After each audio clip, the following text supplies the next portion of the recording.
अस्सलाम वालेकुम to everyone. Welcome to Daffodil YouTube channel.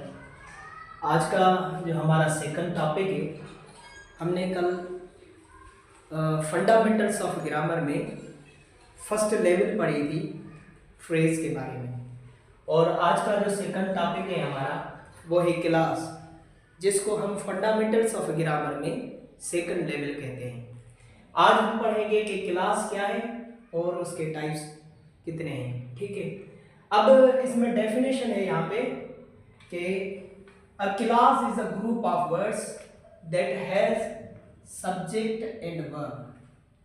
कल हमने पढ़ा था कि फ्रेज उसको कहते हैं कि a group of words which doesn't give us a complete meaning, या ऐसे कह सकते हैं कि ऐसे अल्फाजों का मजमा जो डिपेंड ना करे किस पे, सब्जेक्ट पे और वर्ब पे, मगर वो अल्फाज जो है वो हमें कंप्लीट मीनिंग दें।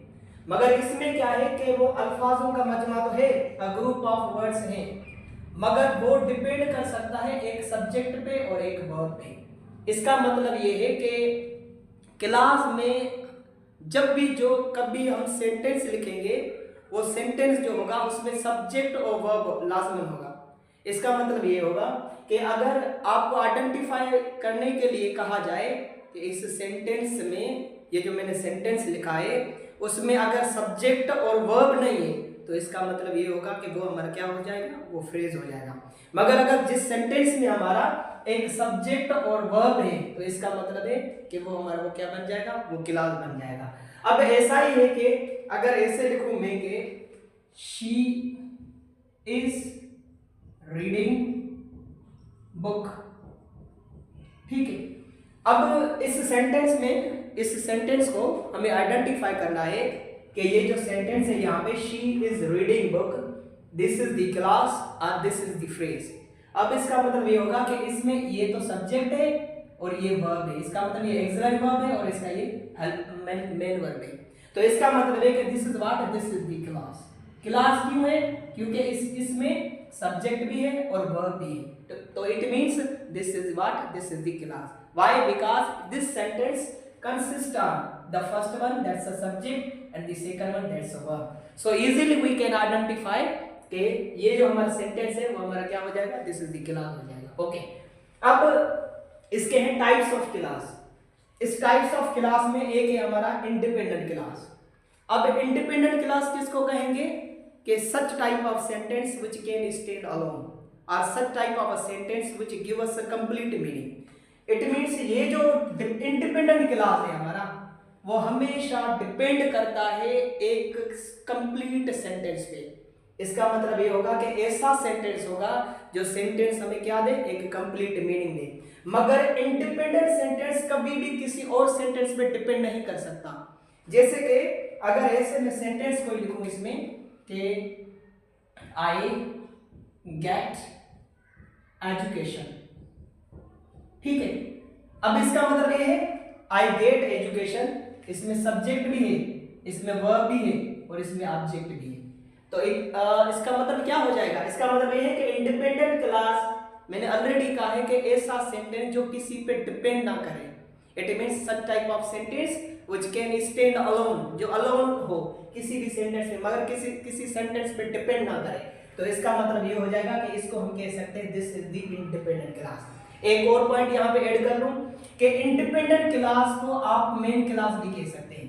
The another name of this one, that is what, that's a main class. Main class क्यों कहते हैं? क्योंकि ये जो सेंटेंस है इसमें क्या है, इसमें सब्जेक्ट भी है और वर्ब भी है और ऑब्जेक्ट भी है। जैसे कि ऊपर सेंटेंस है, इसको तो वैसे क्लास भी कह सकते हैं, इसको भी क्लास कह सकते हैं क्योंकि सब्जेक्ट है और वर्ब है। एक पॉइंट याद कर ले इसमें कि जब सेकंड है हमारा डिपेंडेंट क्लास, इस डिपेंडेंट क्लास में क्या होता है, इसका जो नाम है इसको कह सकते हैं this is the subordinate class.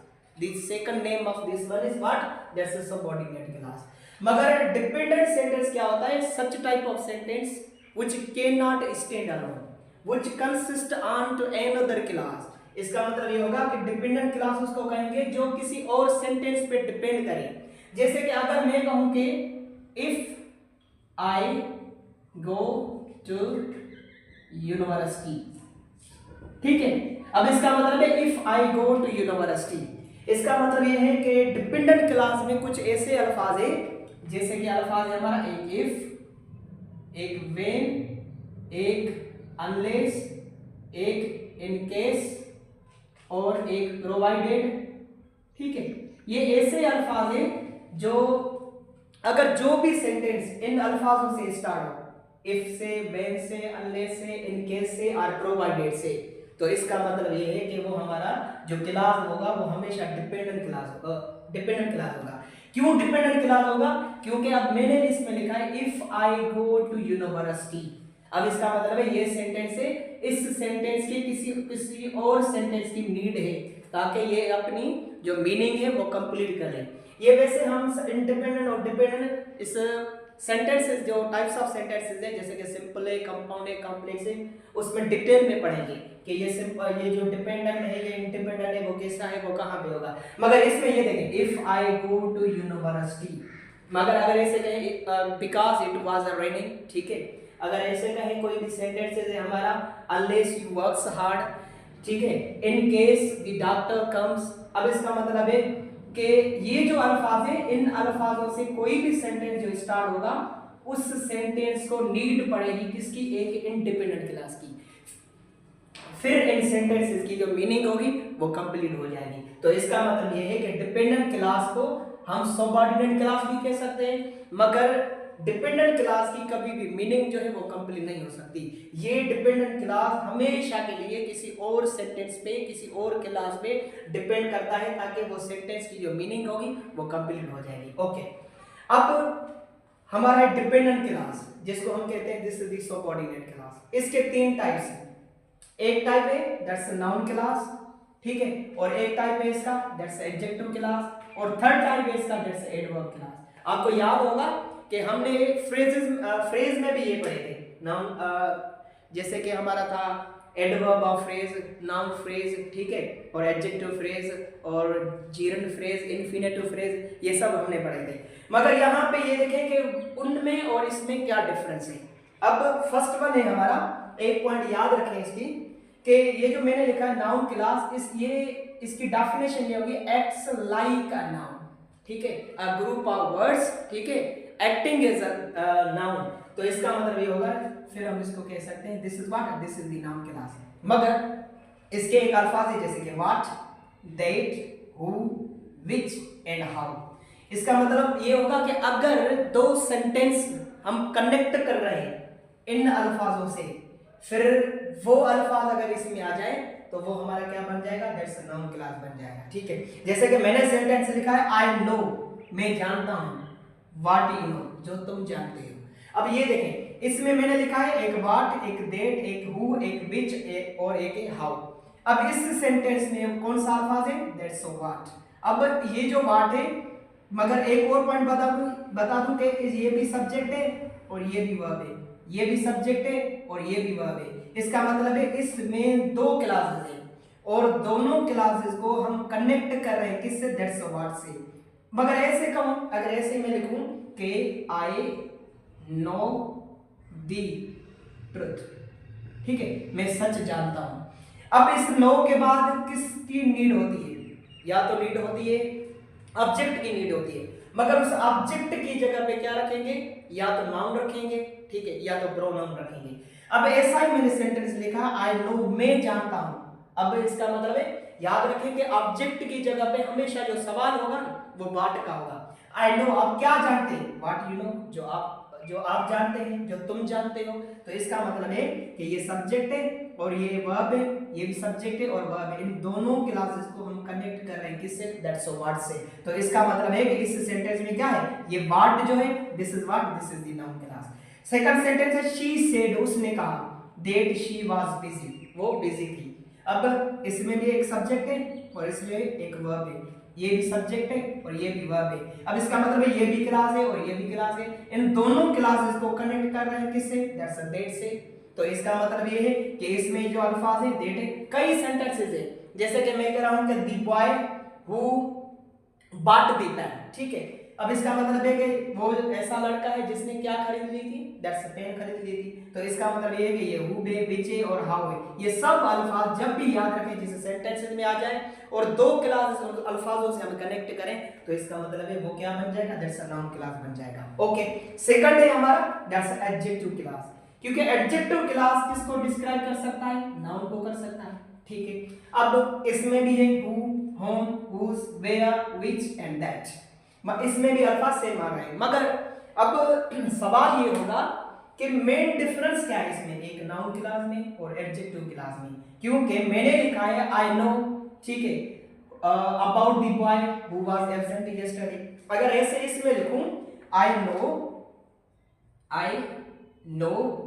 ठीक है, हु वाज एब्सेंट यस्टरडे, ठीक है। अब ये भी है हु वाज एब्सेंट यस्टरडे और ये भी है हु वाज एब्सेंट यस्टरडे।